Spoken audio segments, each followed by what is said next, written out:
You've created Swiss Federal Office for Cybersecurity. I didn't want to work in IT. Impressive to hear it from you. How do we ensure they're not leaking secrets, right? Should they just accept that the data is never truly theirs? Are you a target? Did you ever fear that the reforms might fail? Fear is not the right word. What gives you strength?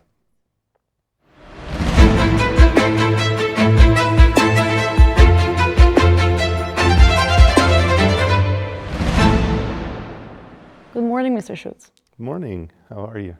Good, thank you. And you? Yeah, I'm good. Thanks. Great to have you here. Thanks for the invitation.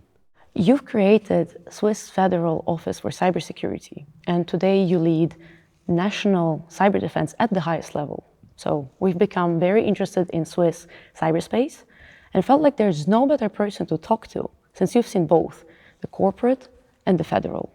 So today we would like to explore how Swiss cybersecurity has evolved, what challenges remain, and how Switzerland fits into a broader global context. Good? Yeah, sure. Happy to talk about it. Great. So you started around 20 years ago. Is that so?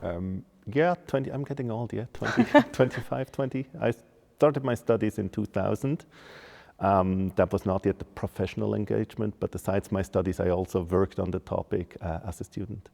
And back then, cybersecurity wasn't as prevalent of a topic. Not as much attention was given to it. So how do you choose the field? So we need to rewind a little bit. When I was a kid, when I was 8 years old, actually, a friend of mine gave me an old computer because his father was a journalist, got a new one, and on the new one could easily play games. What do you want to do as a kid? You want to play games. And my father doesn't know anything about computers, but there was this book with it, and he was, well, you can't just copy the game in the end. You need to read the book through to understand what you do. And I think that was the best advice. So I started programming then. And very quickly, I got interested in how can I manipulate a program into doing something it's not supposed to do. And that was kind of my entry into security. And luckily, at the local library where I grew up, there was a book about computer viruses. How do you write them? They were, of course, manipulated so they wouldn't spread and so on. So I read that as the next book, and that started the interest in security. Wow, it seems like everything just fell into the right path for you to choose this field. Interestingly, I didn't want to work in IT first, actually. I wanted to become a lawyer or diplomat. And the funny thing is, when I had to make the decision to actually go and do continued education in the gymnasium, I said, well, I do so much things with computers. I don't want to do an apprenticeship and work in IT. I want to go and study law. And then in gymnasium, I realized that, profession, the German word Berufung comes from what you're called for. And that's when I turned back to IT. But because I was already in gymnasium, I decided to go and study IT at ETH Zurich. And what did Swiss cyber defense look like back when you began? So I think it's hard to talk about the early 2000s. 2004 was a milestone, I would say, for Swiss cybersecurity, cyber defense. Then Melanie was founded. Melanie was where you could report cyber incidents and they would support you in dealing with them. At the same year, by the way, Germany laid the foundation for their cybersecurity organization. It's interesting to see they took a different approach. They decided to then, discuss what does the organization look like, what's the processes before hiring people. Switzerland had people and said, well, we put them together and then the organization will develop. And after all these years looking at it, I think we ended up roughly in the same place with a little bit different quantities, of course. But that was super interesting. I think for me, what was also interesting was when I came towards the end of my studies. I worked at Siemens at the time. I did, security for transportation system, developed the risk management concept.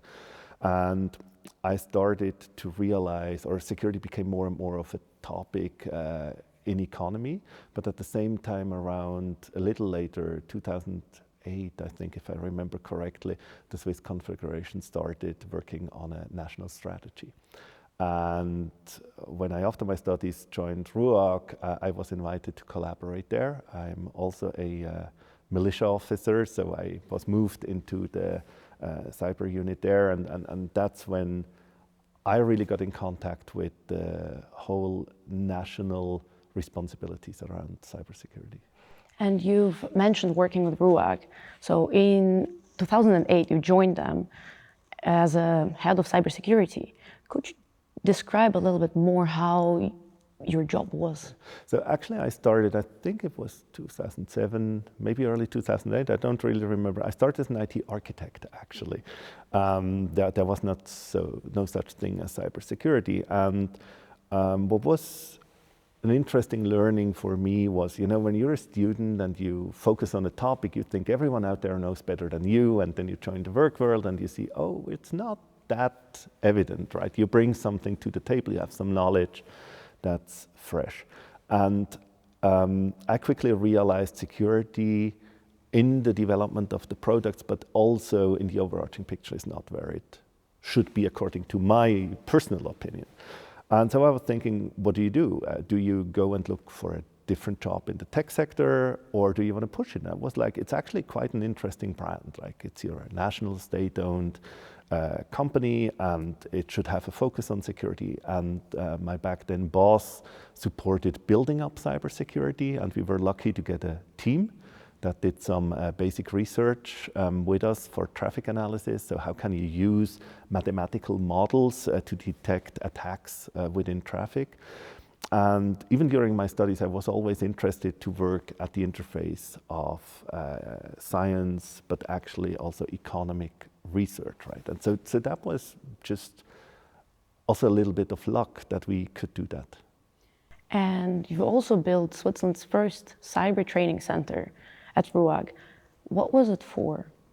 So the Cyber Training Center we gained some experiences in trainings when we were invited to support the cyber defense exercise that NATO held with Tallinn, where Switzerland is, I guess even today, the Cyber Command is taking part in this exercise. And so we were always a little bit, should we do training, should we not? Does it scale economically? Long story short, it doesn't scale. It's a linear scaling. It's not attractive if you want to earn a lot of money, but it can be very good to earn a decent amount of money and actually put you on the map. And RUAG wanted to invest in their cybersecurity business.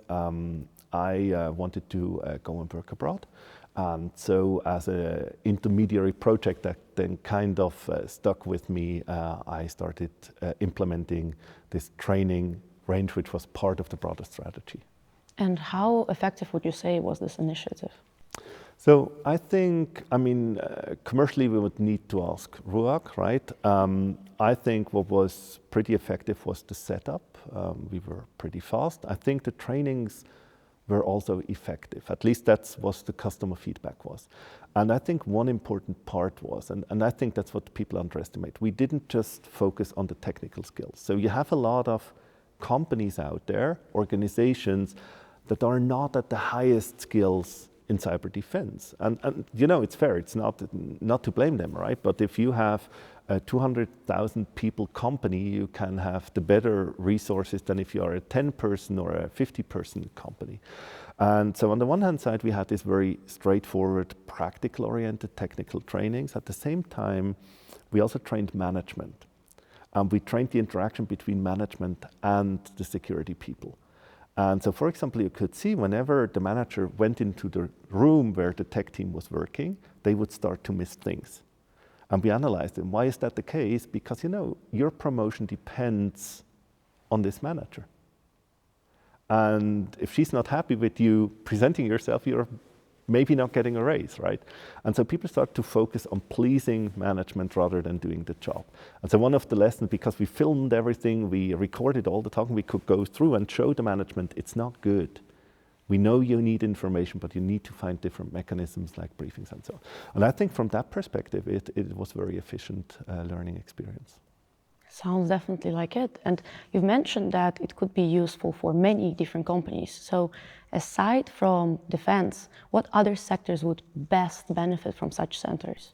So I think the question is how you approach it, right? It's hard to give a general consideration. I think every company, every organization benefits from trainings, right? Whether you're in pharmacy, we just had an event at Swissbau last week. So the construction sector is not very aware about cybersecurity yet. You know, all the 3D models, their architecture data, this is all in computers, right? Sometimes they work on classified objects.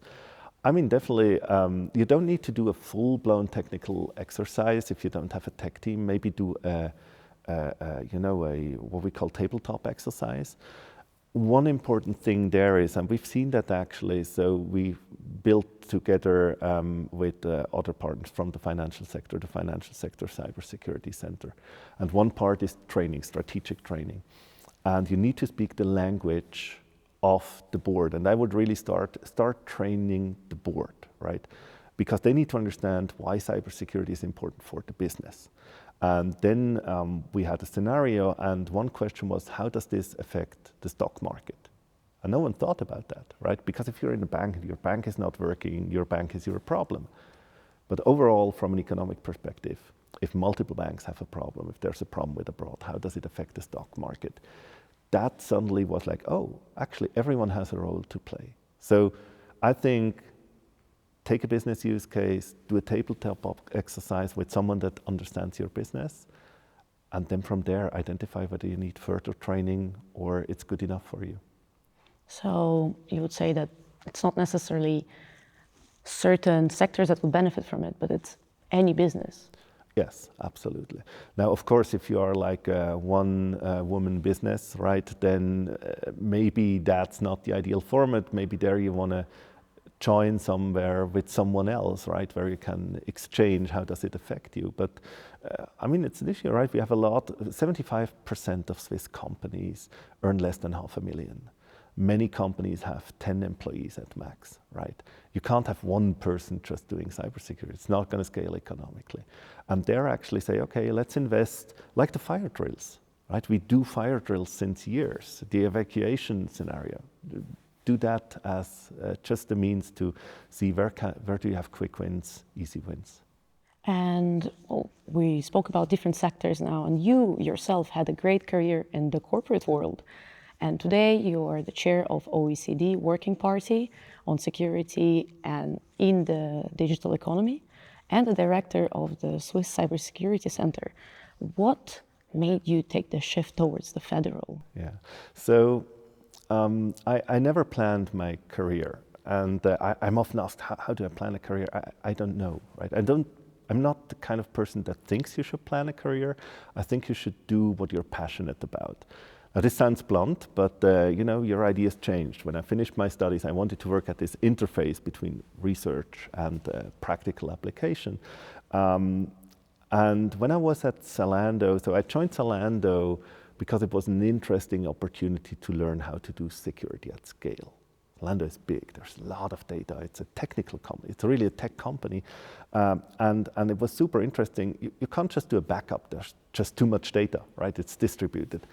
And then I saw this job offering for this. Back then it was the delegate for cybersecurity that needs to also build up the structures. Also, in Switzerland, we have different actors, like I already mentioned Cyber Command. We have the federal police, the intelligence service that has some responsibility, but also cantons and other organizations.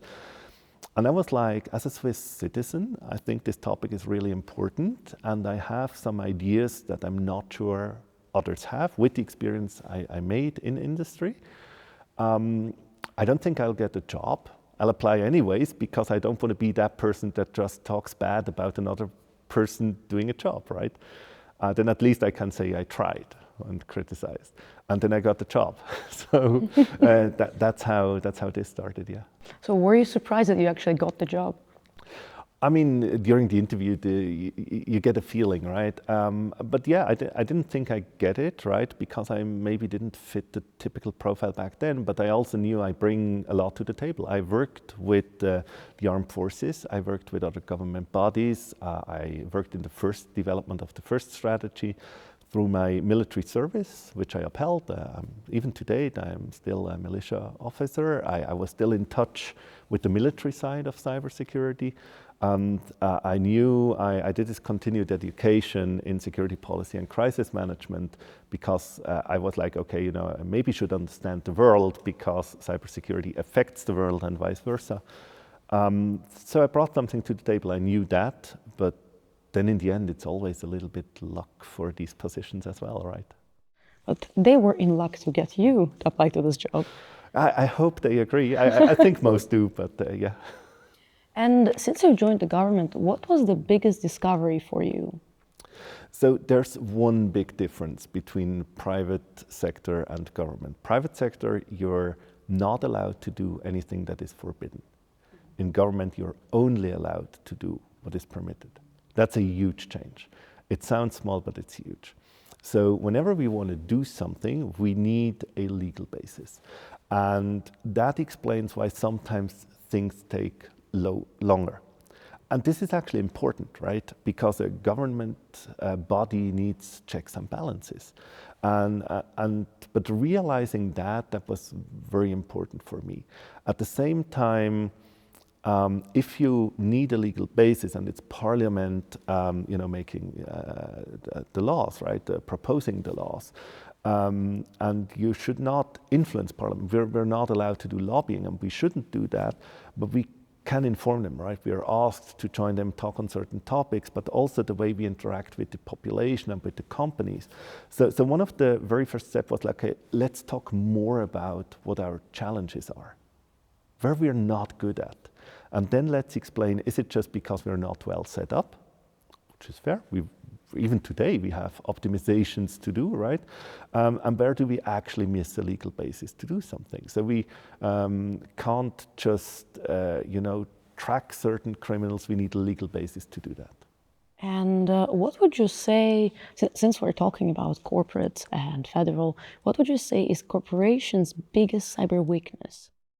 Again, it's hard to say for everyone. I think the biggest weakness I see quite often is it's not approached from a risk perspective. So every board knows their financial risk. If they don't, the company will fail. Not very many boards know their cyber risk, but it will make their company fail. And so I think thinking this is a technology topic is wrong, and that's the biggest problem. Now, I think there's a reason why this is, and I think it's mostly us engineers to blame. I still consider myself as an engineer. So, because, in the 90s, 2000, dot-com bubble, IT gained some importance, but it was still a support function mainly. And, IT leaders wanted to sit at the table with the senior management. And so everyone was, or not everyone, but many people were like, this is black magic. You will not understand, and you need me to join the table to explain it to you. And management was like, yeah, explain it to us, but you're not joining the table. And then we had digitalization, and now it's core of the company, and we still have this setup where the CISO is the only function with a C in front that is not on the table.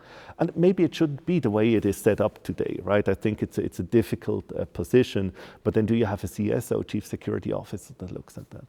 I think that's one. The second one, if I may very briefly, I think is a cultural issue that I see more here in Switzerland than if you go to countries across the globe. In other places, it's more a Swiss, maybe also European thing, is we have a lot of senior management that is not very open to change. And what do I mean by that? I talked to a recruiter, and she told me, yeah, I just helped this company hire a new CIO, and that person does not come with an IT background, but he's a really good manager. And I was like, yeah, you just sold a very expensive executive assistant, right? She looked at me, no. I'm like, yeah, he can do what the technology says. I said, yeah, exactly. Tech people are leading, and he's just transforming that. You shouldn't do that. You should hire someone with an IT background in that function. I'm not saying that this person must have done that in the beginning of study, but it should have approached it. I once talked to a CEO of a company, and she had to join in a tech responsible role, and she went to the employees and said, teach me how to program. I want to make a wine cellar app for my father. He's a wine enthusiast, but I need to understand what programming means so I can lead you correctly. I hope it took her not so long to study. I'm sure she was very quick learner, very smart. Well, it sounds like a very hard task to ever undergo the digital transformation for humans or for the nations like Switzerland did. And actually, talking about transformations, it always comes with turbulences. And one of such has happened in 2016 when RUAG was infiltrated in a massive espionage campaign. What did this incident show you? So I was not part in managing the incident, so I can't really talk about neither the details of the incident nor my role, because I didn't have any, right? This was another team and other people dealing with that. I was briefly in touch with it, giving input on the communication, right? Because I was working then in the role of business developer. And I think my biggest learning is how important communication is, but also how difficult it can be, because there's different parties at the table in an incident, right? Especially if it has legal implications, and aligning all these different interests, right? To, for example, enable police to do an investigation, enable the legal to protect the company's liabilities, the marketing salespeople to not have too much a dip in the sales of their product. These are very different interests that you need to bring together. And it's super important, and that's what we set up when I was working then in Zalando, to really have those people in the loop very early on. So I had many incidents in Zalando that we managed, some of them bigger, some of them smaller, but in the process, really legal was one of the first informed.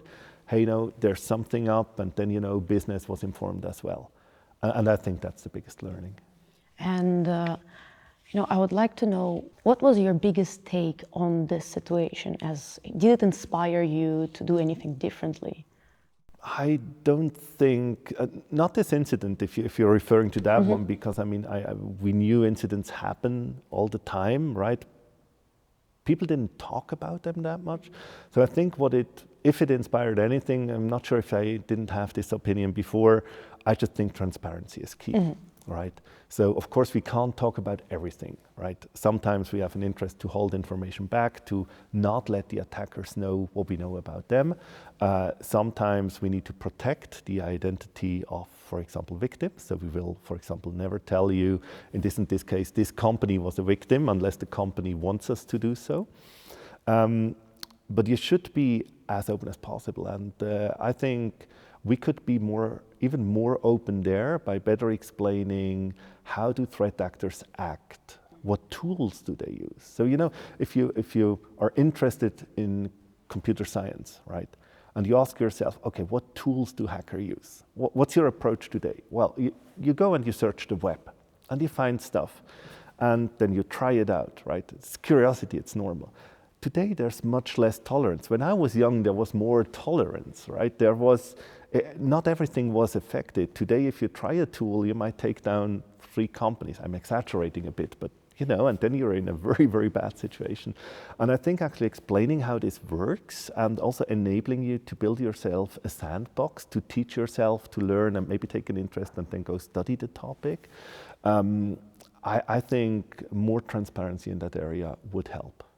And talking about how you learned, would you tell us a little bit more about it? Was it just trial and error, or did you already use some tools? So I think learning is a very personal experience. So I'm actually good with books. I like to read books and teach myself. And I started with the programming. I started with the book on viruses. How do they actually work? Tried to manipulate it on computers were networked back then, so there was no danger of it escaping unless you put your floppy disk somewhere that another person takes it. But so I started with that, and then the internet came, and I remember I had to make a business plan for my father that I could afford it with my pocket money. So that's when I got access to tools. So I tried them out, but these were not tools to attack others. These were like password crackers. And then suddenly you start to wonder, how does the tool function, right? And then you start to learn about it. I think one of the problems is, those that just use tool, we call them script kiddies, right, in the scene. And there's always this, it's just a script kiddie. let's be honest, every one of us started there, right? So we shouldn't be arrogant about it. But I think the difference is if you really want to understand how it works, why it works, and then the next step is, and I think that step is underestimated today, because today, you know, with the movies, the hackers are the interesting people, you know, the cowboys of the internet and cowgirls. But I think what's much harder is building a secure system. And there's no glory in that, but if you want a real interesting job, start to build secure systems, because then you need to know all the theory, and that's what I learned at the university. And in your opinion, should defense companies run bug bounties, or is the risk too high? So I think bug bounty is a useful tool. I wouldn't say just do it everywhere. But I think, so when you look at the testing suite, and one of the problems today in the discussion is that people think, yeah, I do bug bounty and then I did all my testing, right? But that's not true. So what you actually have is you have automated scanners. That's the cheapest. Just buy that to scan your public surface, get an overview, where do I have vulnerabilities, outdated system. And this can sometimes be tricky. It sounds easy, but you know, if you have 4 systems behind the load balancer that puts it on different system every time, it might be hard to find the one system that has a problem.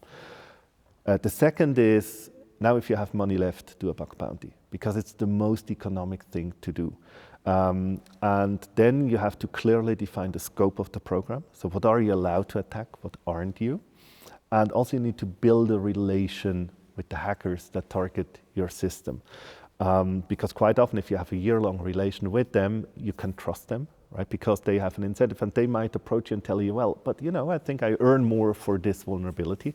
And so what we used to do when I was back in industry, we just told them, look, the vulnerability is not worth more, but you're a valued partner for 3 years, we'll give you a little bonus, right? And then you can steer it. If you have more confidential data at risk, then you want to do a background screening. So there's bug bounty companies that allow you to do background screening of their hackers on the platform. And that's just how you decrease risk. If you have a top secret program, maybe don't hire any external company at all. Maybe you're right. I'm more than certain on that. And talking about vulnerabilities, would you actually say that since the moment when you started and today, the vulnerabilities and exploits have changed dramatically, or is it not that big of a gap? So, I mean, of course, there was a development from a technological point of view, right? Back in the 90s, the buffer overflow was the biggest thing back then, right? Buffer overflow in layman's term is basically where you kind of write memory beyond a certain point and by that change where you end up in the program and potentially circumvent passwords or other things. There was a lot of research in developing programming language that make such mistakes more difficult to make. It's still there. Unfortunately, there's still a lot of C code out there where it's a programming language where it's very easy to make mistakes. But there's been development, but techniques are similar and they evolve in a way. So from that perspective, yes, you have new angles, but it's not radical, I would say. What is radical is that the attack surface just grew so much, right? So back in the 90s, you didn't have that many network devices, not many people had a modem to dial up to the internet, you still had to pay your phone bill, right? You weren't always connected. Today, we have, I don't know, I saw a study that you have on average 10 connected devices on you. And so that means your attack surface is just that much bigger. It's easier to reach companies from everywhere or also individuals. There's a lot of bad products out there. So the quality didn't increase. I like to draw this or make this example. We wouldn't be sitting in this beautiful building if it would have built by modern IT companies because they just don't put enough effort in building a good product, a secure product. And this is an engineering discipline, right? When we build bridges, we put a lot of effort in it that they don't collapse. And in IT, it's like, just let's ship the product. It needs to be cheap to be accepted at the market. And then people wonder why it breaks. And going back into the turbulences and the fact that even defense companies can be hacked, I wonder, and I think our viewers would be wondering as well, for the ordinary people, what does it tell them about trusting their data to the big tech companies? Should they just accept that the data is never truly theirs? So the question is, so you need to look at it from different angles, right? How much control do you need about this data that you put somewhere? Do I have a problem if my holiday pictures leak because I put them on a social media platform and this is hacked? Well, I don't. If you're a very important person that has children that could be abducted, if people know where they are, you should, right? So it's again a very personal risk decision. Should you put all your passwords in a cloud storage? Should you use that? I don't know. I wouldn't do it, right? But then the question is also, are you a target or are you just a victim because of a mass breach, right? And I think that's a bit where you need to think about how much risk are you willing to take. Problem is that means you need to understand your exposure profile. You need to understand the risk, and you have to, especially as a private person, you have to believe the company. I don't know anyone that reads all the small text, right? So I don't think be scared of it, but use it in a very conscious way. And if data is very important to you, think about maybe a local provider. Think about maybe having two of them if availability is your main concern. And just also, have a strategy or a tactic, what to do when your account data leaks or credentials leak. Going back to bug bounty, because it's still within the same field. When did you first adopt bug bounty at the federal level? So now you're asking a good question. That was 2022 or 23. I'm not exactly sure. I would need to look it up. It's on the homepage somewhere, I'm sure. So we did a couple of years ago, and I think what's important to say is there were other governments globally doing bug bounty since quite a while. Bug bounty was not very well known in Switzerland back then, but bug bounty is a very economic thing. And the challenge setting that up, so one was luck, because there was actually someone joining our organization back then that was interested in the topic, and they always wanted to do it. And so that person took it up, but then you need to align, with the different departments and the different federal offices. And you mentioned it, that there were many other international peers that have already had it. So why did it take Switzerland so long compared to them? So I think there's two reasons. Bug bounty itself in Switzerland, for some reason, even today, is considered new. I mean, the first bug bounty program was in the 80s, I think, where you could actually win a beetle. That's where the name comes from, right? The VW beetle, the bug. I just think, so when you look at our landscape, we have a lot of small and medium-sized enterprises, and for them running a bug bounty program is not the first thought, right? This is usually the bug bounty program were in the big tech and the big government that had a huge exposure to technology, the US, but also the UK, for example, right? I think in Switzerland, that was one part. The second part was we are very cautious when it comes to risk culturally. And there was this question, but if we let hackers hack the government, how do we ensure they're not leaking secrets, right?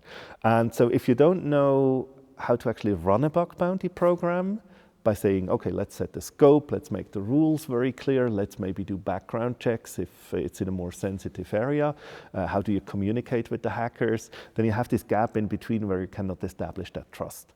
Third is, it was clear that we will not put our data with a foreign platform, because this is, while we are fixing things, information how to hack the government. So we needed a Swiss company, and there were just very few options, basically. At the time when we actually were looking for a partner, there were 2 companies that were purely Swiss, right? I really like the take on the purely Swiss, and it makes sense, of course. I mean, Yeah, and also maybe that's important. Now people might say, yeah, but there's others doing bug bounty like Post and Swisscom and others, right? Yes, they do, but they run their own program. They're not having a third party delivering it to them, or didn't back then. I don't know today. I think they still do it on their own because they have a certain size. But my view is we wanted to have a platform where we have a diverse set of hackers that we do not go and look for ourselves. We wanted to outsource that. great, and a great initiative for a federal office. However, I actually would like to know your opinion. How good do you think this initiative has worked out? So I think it works quite well. It was sometimes a little bit a bumpy start. So one of the challenges was the idea of many, so I need to quickly explain the setup. We run the bug bounty program, but the different federal offices can actually apply to it. And they can say, oh, I have a project, I want to do a bug bounty over it. And a lot of people had the impression, yeah, we'll do it, and when the project is finished, we stop it. That's not how bug bounty is most cost efficient. You want to keep it running because then the easy to find errors are detected, they're out, and hackers need to focus on the more difficult things because they want to optimize their salary, right? They're not going to spend hours with a high risk of not getting paid. So they balance that out. Either they take a high risk for a high payout or a low risk for multiple small ones. And it was difficult to explain that, and then, you know, bug bounty programs were stopped and the hackers were a bit frustrated. And to explain it that these should be more long-lasting, that was difficult. The second was also, you know, the companies, as I said, there were 2 companies that were in the bid for it. And they were startups, or still are. And, you know, you need to find how you collaborate, actually. Collaboration went well overall, but you know, there's a lot of different experiences to be made, and having a customer that is that big, that has these security concerns, can be challenging as well. I'm very happy to say that I think this all evened out. The financing is also secured for the bug bounty. That was the other, who finances it? Is it the one doing the project? Is it centrally financed? And now it's working quite well. We also find a lot of bugs, or the hackers find a lot of bugs. I think 222 last year, if I'm not mistaken.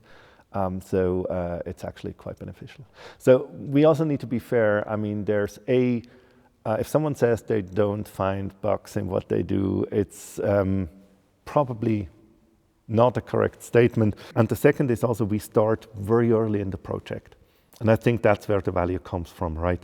If you detect security flaws early on, security bugs, then you can fix them cheaper.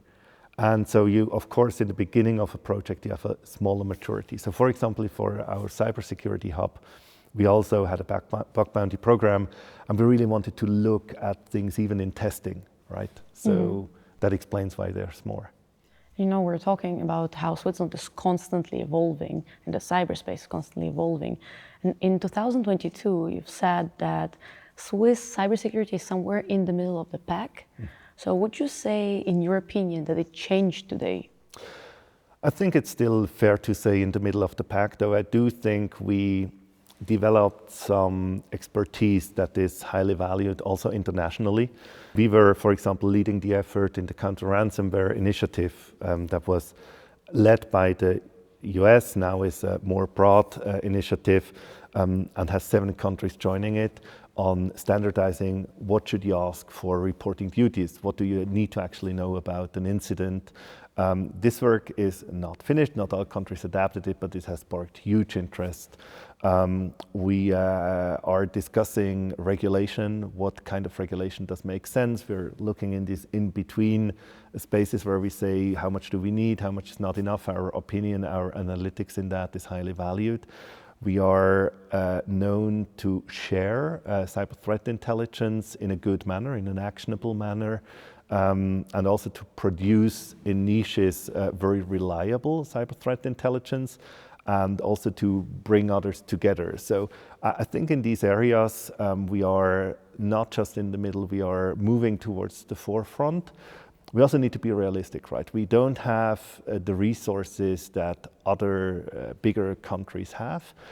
So we will never be able to produce a large amount of high quality CTI. We will always be in that niches.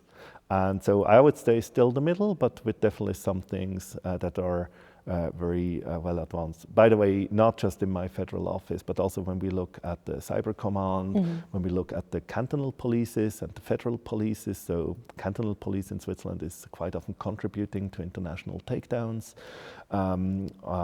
So we see development everywhere, and that's actually what makes me happy. It's not about just being the best. We still would like to be, right? So you need to set a goal that's maybe not even achievable to push it. But as long as we are getting better, I think that's a good place to be in a more and more complicated world.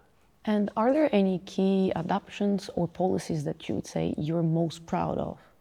So I think I'm pretty proud of our reporting duty for critical infrastructure. And what makes me proud is that a lot of companies approach me and say, this is actually a good law. And companies don't like regulation, right? So I think what we achieved there is to strike a balance between you need to tell us if you are a critical infrastructure that something happened, but also not putting so much burden on you that while you manage an incident, you also have to satisfy the government. Also, integrating it in the Cybersecurity Hub, our digital platform, makes it easier to report. You don't, if you're registered, there's already your data in there. You not just need to say that's what happened. Also, you have 2 weeks. Once you open the report, you have 2 weeks to fill it out completely.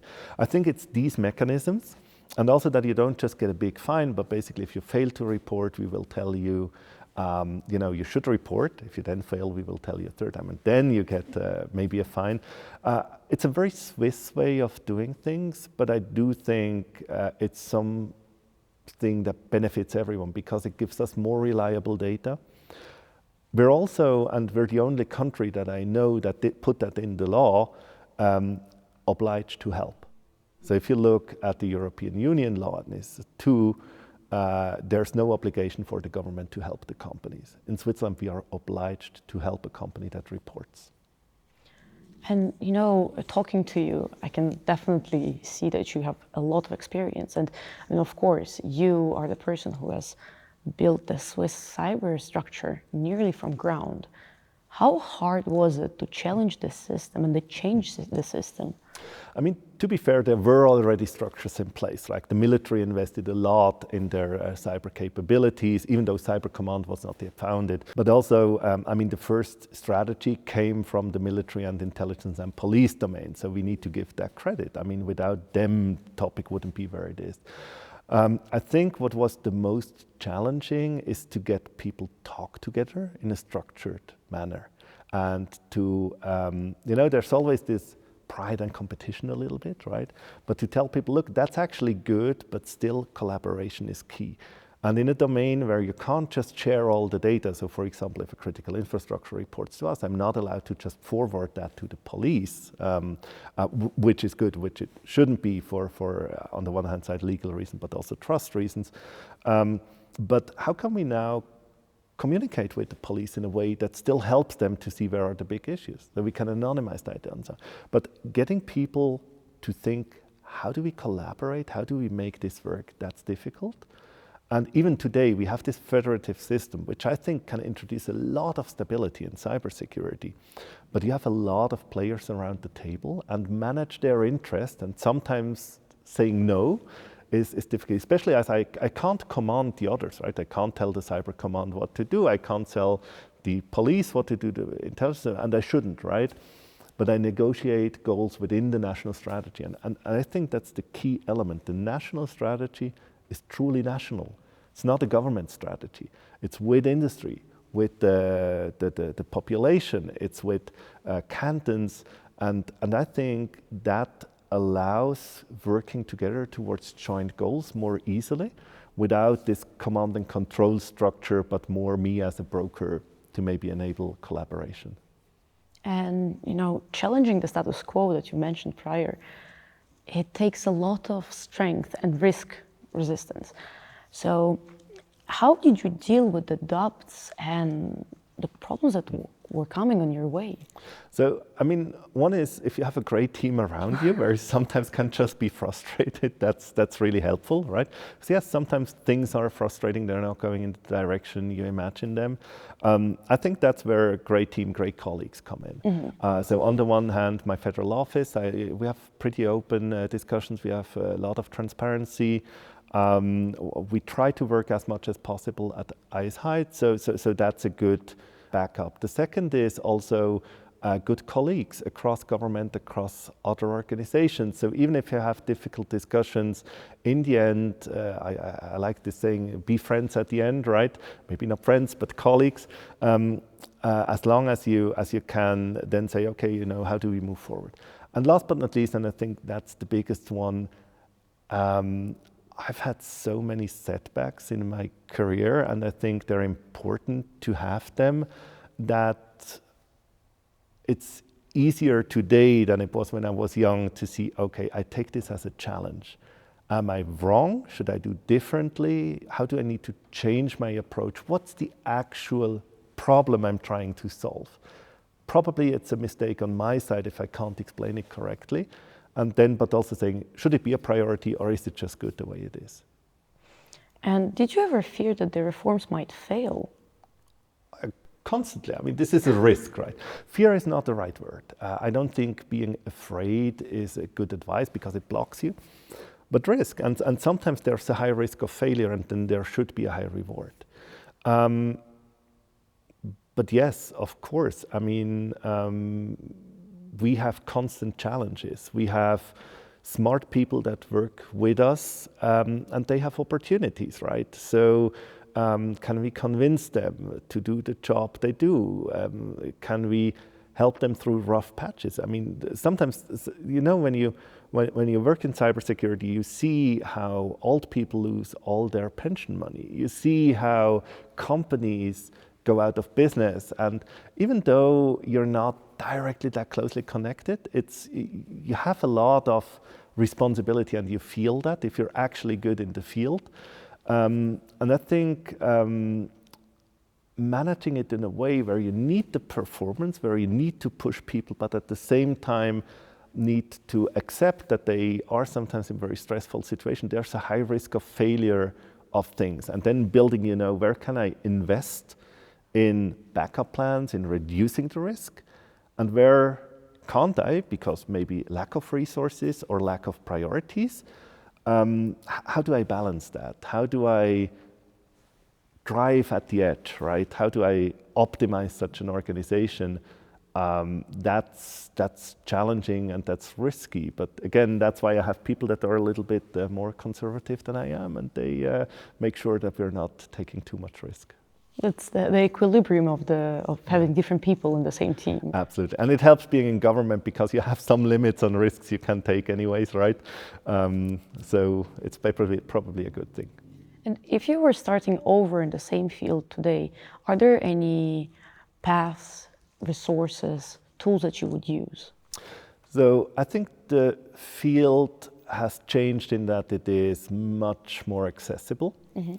I wouldn't maybe use different resources or tools, but one thing I see a lot of young people making a mistake is a hard word, but I really think it is a mistake because you can so quickly achieve things that were really, really hard to achieve 20 years ago, right? So you can hack into a system and, you know, have this first success. They stop there. And I think you need to really understand the basics. There's also a lot of trainings, a lot of education programs that don't go into the basics. You need to know what a Shannon channel is. You need to know what entropy is. You need to know what a Markov chain is if you want to work in AI. Even with security, you need to know that these kind of things, there's mathematics you need to know, there's statistics stuff. And I think, and again, I wasn't a strong student at all, right? I had to work hard to pass the tests. But it actually gave me a knowledge that even today, with modern technologies, allows me to at least get a gut feeling or get a feeling, is that what the other person tells me? Is it real? Is it realistic or not? And I really think today it's hard to find good books because there are so many. It's hard to find good education because there is so many. And probably that's the shift. Really do your research and maybe take the courses that you're not strong at. Did you take the courses that you were not strong at? Yes, and I even failed at some of them. So I failed cryptography at the first attempt terribly. Wow, that's impressive to hear it from you. Yeah, you only get better if you try and if you invest, right? And I think, so cybersecurity, today, it's important, we talk about it a lot. People hack systems, but as I said, it's super difficult to build a secure system. There's a lot of knowledge behind it. And if you talk to truly brilliant people, and there's brilliant people out there, if you go to certain conferences and you talk to them and you just see the amount of knowledge they have, don't be afraid. If you work 20 years on a very specific topic, you will have that knowledge as well. Right? If you decide to go more broad, that's fine, that's also a good decision, but that means you need to focus on what's the interconnection between the topics. Also, if you're coming from a political scientist point of view, there's still knowledge in that domain that you need to gain. And I think that's a bit the difficulty, that today everyone is a cybersecurity specialist. I was, even back in my career, I was quite often announced as the cybersecurity specialist. I'm like, you don't even know my background, how would you know, right? I take it as a compliment, but still, and I think there it's important to say, look, maybe even if people think I'm this really cool hacker from the movie, maybe I'm not yet that good. How do I get better? But what interests you? What's my passion? You need to be passionate about it. Otherwise, it's just a job, which is fine, by the way. But then probably you're not among the top specialists, which is fine. Again, it's a life choice. How much do you want to invest? And what would you like to see Swiss cybersecurity system in 10 years?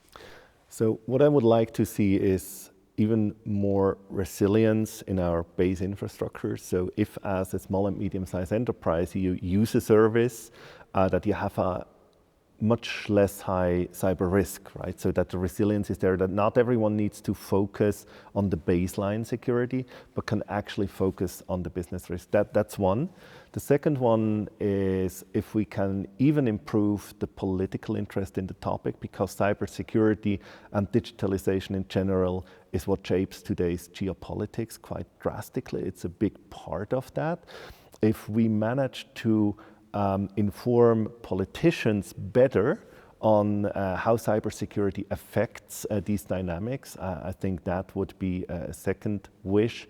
And the third one would really be to further optimize our platform, where we exchange cyber threat intelligence and information in a true collaborative utility, where basically critical infrastructure and companies not only depend on the information that we give them, but can contribute and share their information, so we can really have a true digitized, low overhead collaboration. That's exactly what I would want to hear from a person who's shaping Switzerland's cybersecurity. And you spent years shaping Swiss cyberspace. My question is, what's the end game? What's the legacy you want to leave behind? I think the important thing is it's not just me that shaped it. I'm one of the public faces, and the responsibility for the strategy allows me to negotiate and guide in certain directions that are important to me, but it's really a collaborative effort. And so I really think if this collaboration goes on, when people change, when I'm not there anymore, others aren't there anymore, if it's not just the people, but really in the structure, not just within government, but also with the canton and the other structure, I think that's the legacy that I would like to leave behind with my colleagues, that we have solid enough structures, that we're not falling back in old patterns where collaboration is more difficult. That's great. I mean, we would love to follow that legacy. And now I would like to invite you to a blitz. So I ask you quick questions and you answer however you like. So you ready? Yeah. So digital sovereignty, a real goal or just a political slogan? A real goal if you understand it as a way to make your own decisions, where to be reliable and where not. What's harder to protect, trust or systems? Trust. Bug bounty, 1 or 0? 0.5. The biggest misconception about cyberspace? That it is contained in cyberspace only. What gives you strength? Working on interesting topics with amazing people around me. Mr. Schütz, thank you for the conversation. And to our viewers, stay curious, take action, and we will see you next time on B-Spot Perspectives.